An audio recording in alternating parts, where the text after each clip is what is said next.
जय हिंद। फाइनली महात्मा गांधी ने स्कॉलरशिप से रिलेटेड नोटिस दिया है जिसमें कि स्टूडेंट का रिजल्ट नहीं आया तो क्या भरेंगे, एनईपी वाले क्या भरेंगे, विदाउट एनईपी वाले सेमेस्टर वाले क्या भरेंगे और क्या क्या कुछ जरूरी बातें हैं, पूरा महात्मा गांधी ने बता दिया है।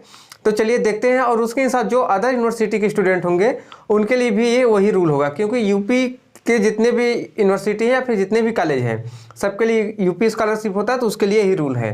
तो चलिए वीडियो को शुरू करते हैं। अगर उससे पहले आप हमारे चैनल पर नए हैं तो चैनल को सब्सक्राइब करके वीडियो को लाइक कर दें। तो सबसे पहले नोटिस है कि स्कॉलरशिप को लेकर क्या डेट है, कब एडिट होगा, कब क्या होगा, रिजल्ट नहीं है वो स्टूडेंट क्या भरेंगे, सारी कुछ जानकारी डिटेल में मिल गई है। जो कुछ जानकारी नहीं मिली है वो आपको ऑलरेडी पता होगा। तो सबसे पहले जो जानकारी है वो है स्कॉलरशिप को डेट का लेकर, जो कि स्कॉलरशिप भरे जाने लग रहा है 22 सितंबर 2023 से लेकर 31 दिसंबर 2023 तक, यानी स्कॉलरशिप का लास्ट डेट 31 दिसंबर 2023 है। और जो स्कॉलरशिप का प्रिंट आउट होता है वो अपने कॉलेज में 8 जनवरी 2024 तक जमा कर सकेंगे।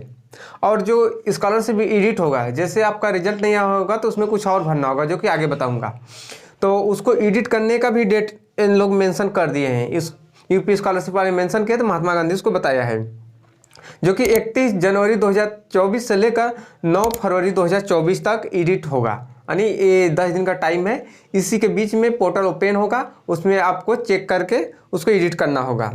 और उसके बाद जो इनरोलमेंट का बात आता है कि इनरोलमेंट में क्या भरें, तो फर्स्ट सेमेस्टर का जो भी स्टूडेंट होंगे, चाहे यूजी के या फिर पीजी के या फिर डिप्लोमा के, तो वो इनरोलमेंट नंबर नहीं डालेंगे। बाकी third semester, fifth semester, seventh semester, ninth semester, जितने भी और सेमेस्टर के स्टूडेंट होंगे फर्स्ट सेमेस्टर को छोड़कर, वो लोग इनरोलमेंट नंबर जरूर से डालेंगे, क्योंकि इनरोलमेंट नंबर से ही पता चलता स्टूडेंट किस यूनिवर्सिटी का है, किस कॉलेज का होता है। क्योंकि इनरोलमेंट जो शुरू होता है स्लैश के बाद, उसमें कॉलेज कोड शुरू में ही होता है 3 डिजिट का, उससे वो पता चलता है। और अगर आपका इनरोलमेंट नंबर नहीं मैच होता है तो महात्मा गांधी या फिर जो भी यूनिवर्सिटी होगा उसके डाटा से नहीं मैच होगा तो वो रिजेक्ट कर देगा। और जो सबसे ज़रूरी बात है, बैंक में आधार कार्ड ऐड होना चाहिए, जिसे सीडिंग बोलते हैं। तो वो आप लोग कैसे चेक करेंगे, उसके लिए आपको आधार कार्ड की वेबसाइट पर जाना होगा, या फिर आप सर्च भी कर लेंगे गूगल में माई आधार, तो उसमें माई आधार का जो पोर्टल आएगा उसको ओपन करना होगा, वहाँ पे लॉगिन करना होगा, आधार नंबर ओटीपी डाल के लॉगिन करेंगे तो वहाँ बैंक सीडिंग का ऑप्शन रहेगा। उस पर जब क्लिक करेंगे आपको दिखाएगा कौन सा बैंक एक्टिव है, यानी कौन सा लिंक है और वो एक्टिवेट है कि नहीं, वहाँ से आपको ये पता चल जाएगा। फिर उसके बाद आपको 3 महीना में कम से कम एक ट्रांजेक्शन होना चाहिए। डैट मीन्स कि आप 3 महीना में एक बार पैसा निकालें या फिर जमा करें कम से कम, या फिर जो ऑनलाइन यूज करते होंगे उनका तो गूगल पे, फ़ोन पे, पेटीएम वगैरह चलता होगा तो ऑनलाइन उनका ट्रांजैक्शन तो होता ही रहता है, तो उनका सही है। और जो लोग एकदम से भुला जाते हैं, खाता छोड़ देते हैं, 3 महीना ट्रांजैक्शन नहीं करते हैं, कम से कम जाकर 100 रुपया डाल दें या फिर निकाल ही लें, तो उससे उनका खाता एक्टिवेट रहेगा। अगर ऐसा नहीं होता है तो स्कॉलरशिप आके वापस चला जाएगा। और हाँ, खाते में जो मिनिमम बैलेंस रिक्वायर्ड होता है, सब बैंक का अलग अलग क्राइटेरिया होता है, तो आपको मालूम होगा कितने से कम पैसा होता है खाते में तो कटने लगता है, तो उतना बैलेंस आप मेंटेन कर रखें जिससे कि खाता चालू रहेगा। और सबसे ज़रूरी बात होती है मोबाइल नंबर को लेकर। क्या एक मोबाइल नंबर कई सारे स्कॉलरशिप में भर सकते हैं? दैट मीन्स कि अगर पापा का मोबाइल नंबर है तो भाई भी भर सकता है, बहन भी भर सकती है, बड़े भैया भर सकते हैं क्या? ऐसा नहीं होता है। एक परिवार के एक मोबाइल को मात्र एक ही स्टूडेंट यूज कर सकता है, दूसरा स्टूडेंट उसको यूज नहीं करेगा, वैसे में स्कॉलरशिप कैंसिल हो जाएगा। आपके पापा का नंबर है तो आप यूज करिए, और उसके बाद मम्मी का नंबर है तो आपकी बहन या फिर जो होगा वो यूज करेगा। एक मोबाइल नंबर एक स्टूडेंट यूज करेगा। फिर उसके बाद आ जाता है जो रिजल्ट का क्राइटेरिया होता है, जो कि स्कॉलरशिप पूछता है कि कितना नंबर मिला है गत वर्ष, नहीं पिछले साल में, प्रीवियस ईयर में, वो क्या क्या भरना होगा, सबसे जरूरी वही होता है। और जिसका रिजल्ट नहीं आया होगा उसके लिए तो महान काम होता है। चलिए देखते हैं। जो एनुअल वाले पास हुए होंगे, जिसमें सेमेस्टर नहीं होगा, तो वो लोग अपना एनुअल का मार्क्स डालेंगे, उनके लिए तो कोई दिक्कत ही नहीं है। सबसे बड़ा दिक्कत आ रहा है एनईपी वालों के लिए, सेमेस्टर वालों के लिए। सबसे पहले सेमेस्टर का बात करते हैं। जो बिना एनईपी वाले, बहुत सारे कोर्स विदाउट एनईपी हैं, तो वो फर्स्ट सेमेस्टर में अपने पिछले क्लास का डालेंगे मार्क्स, जो उनको फाइनल रिजल्ट मिला होगा। जैसे कि जो स्टूडेंट विदाउट एनईपी वाले होंगे और यूजी कर रहे होंगे तो अपना क्लास 12 का डालेंगे। ऐसे ही जो पीजी कर रहे होंगे और उनका एनुअल रहा होगा बीएससी वगैरह यूजी में, तो वो अपना जो फाइनल थर्ड ईयर का रिजल्ट होगा वो डालेंगे। और यहाँ पर जो थर्ड सेमेस्टर में स्टूडेंट होंगे तो अपना फर्स्ट सेमेस्टर और सेकेंड सेमेस्टर का नंबर ऐड करके डालेंगे। और उसके बाद जो स्टूडेंट फिफ्थ सेमेस्टर के होंगे वो अपना थर्ड सेमेस्टर और फोर्थ सेमेस्टर दोनों का नंबर ऐड करके डालेंगे। और जो 7th सेमेस्टर होंगे वो 5th सेमेस्टर और 6th सेमेस्टर का नंबर ऐड करके डालेंगे। अब उसके बाद कर लेते हैं सेमेस्टर एनईपी वाले, जिनका एनईपी के थ्रू एडमिशन हुआ है, बीए बीएससी बीकॉम, फिर उसके बाद एमए एमएससी एमकॉम। आपको मालूम होगा आपका एनईपी है फिर विदाउट एनईपी, क्योंकि आप एग्जामिनेशन फॉर्म भरे होंगे तो उसी टाइम आपको क्लियर हो गया होगा। तो विदाउट एनईपी वाले जो स्टूडेंट फर्स्ट सेमेस्टर में हैं वो तो अपना डालेंगे पीछे जो उनका रहा होगा क्लास 12, यूजी वालों के लिए क्लास 12 का मार्क्स डालेंगे। फिर उसके बाद जो पीजी वाले होंगे अपना ग्रेजुएशन का डाले होंगे, ग्रेजुएशन में उनका विदाउट एनईपी है, एनुअल है तो अपना वो डालेंगे जो उनका फाइनल ईयर का रिजल्ट रहा है। फिर उसके बाद जो स्टूडेंट एनईपी वाले हैं थर्ड सेमेस्टर में गए हैं वो अपने सेकेंड सेमेस्टर के CGPA डालेंगे, ना कि जीपीए। जीपीए जो होता है केवल एक सेमेस्टर का मार्क्स को बताता है, और जो CGPA होता है वो 2 सेमेस्टर के मार्क्स को बताता है, यानी पिछले सेमेस्टर के सभी मार्क्स को बताता है।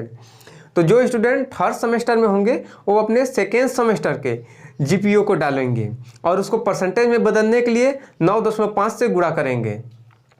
और वैसे ही जो स्टूडेंट 5th सेमेस्टर में होंगे वो स्टूडेंट 4th सेमेस्टर के CGPA को डालेंगे, GPO को नहीं CGPA को। ध्यान देना, आप रिजल्ट में देखेंगे तो सबसे पहले GPA होता है फिर उसके नीचे CGPA होता है, ये ध्यान देना। तो CGPA डालना है 4th सेमेस्टर का। जिनका रिजल्ट नहीं आया है अभी बता रहा हूँ आगे उनको क्या करना है, थोड़ा बने रहे सब्र करें। और उसके बाद स्पेशली BSc AG के लिए जो स्टूडेंट फर्स्ट सेमेस्टर होंगे तो वो अपना पीछे का मार्क्स डालेंगे 12 का क्लास 12 का, और जो स्टूडेंट थर्ड सेमेस्टर में होंगे वो अपना सेकेंड सेमेस्टर का CGPA को डालेंगे। और ये लोग गुणा करेंगे 10 से, यानी परसेंटेज निकालने के लिए 10 से गुणा करेंगे, 10 से मल्टीप्लाई करेंगे। और ऐसे ही जो स्टूडेंट 5th सेमेस्टर में जाएगा वो 4th सेमेस्टर के CGPA को डालेगा, और जो 7th में जाएगा वो डालेगा 6th सेमेस्टर के CGPA के। और सबसे बड़ा जिस चीज़ को आपको इंतजार था, जिसका रिजल्ट नहीं आया वो क्या डालेंगे, तो वो डालेंगे रिजल्ट एट नॉट डिक्लेयर। और प्रोमोटेड और पास ये नहीं डालेंगे, अपने मनमानी का नंबर नहीं डालेंगे, क्योंकि यूनिवर्सिटीज मैच नहीं होगा तो रिजेक्ट सीधे कर देगा, क्योंकि इनरोलमेंट नंबर होगा तो आराम से रिजल्ट चेक कर लेगा। तो आपको डालना है रिजल्ट एट नॉट डिक्लेयर। और ऐसे ही केस में रिजल्ट एट नॉट डिक्लेयर रहेगा जब संशोधन करेगा स्कॉलरशिप, तो आप लोग वहाँ से आराम से अपना मार्क्स को संशोधन कर लेंगे। जो रिजल्ट एट नॉट डिक्लेयर रहेगा गत वर्ष में उसको आप लोग पास कर देना, फिर उसके बाद जो नंबर होगा उसको डाल देना। तो जो थर्ड सेमेस्टर वाले होंगे उनका सेकेंड सेमेस्टर का रिजल्ट आएगा तो वो लोग डालेंगे सेकेंड सेमेस्टर का CGPA, और 5th वाले डालेंगे 4th सेमेस्टर का CGPA। और स्टूडेंट अपना स्कॉलरशिप लॉगिन करके चेक करते रहें स्टेटस।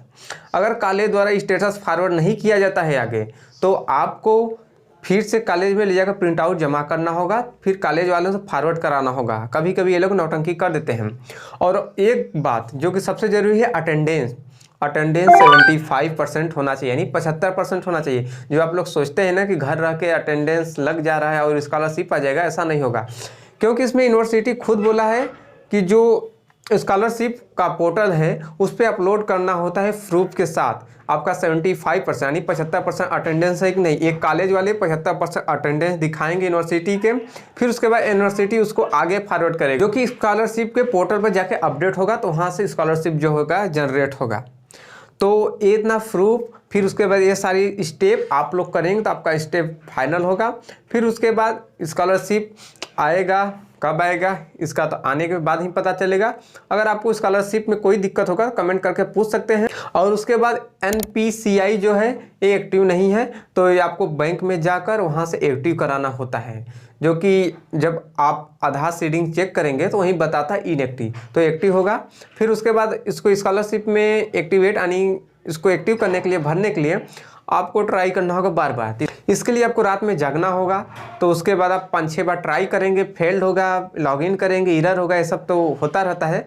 5-6 बार जब ट्राई करेंगे तो एक बार सक्सेसफुली हो जाएगा ये अपडेट। जब ये अपडेट हो जाएगा तो आपका एक फाइनल स्टेप होता है। फिर उसके बाद अपना प्रिंट आउट करा के कॉलेज में चेक करा लेंगे, फिर उसके बाद जो एडिट करना होगा एडिट कर लेंगे, फिर उसके बाद फाइनल सबमिट कर देंगे। तो 3 दिन के बाद आपको फाइनल प्रिंट आउट मिल जाएगा, तो उसको अपना डॉक्यूमेंट लगाकर कॉलेज में जमा कर देंगे। ये फाइनली प्रोसेस है स्कॉलरशिप का, जो जरूरी चीज़ होता है जो जानना चाहिए। अगर इसमें आपको कोई सवाल रहता है तो कमेंट सेक्शन में कमेंट करके पूछ सकते हैं। तो मिलता हूँ नए वीडियो में नए टॉपिक के साथ, तब तक ले जय हिंद।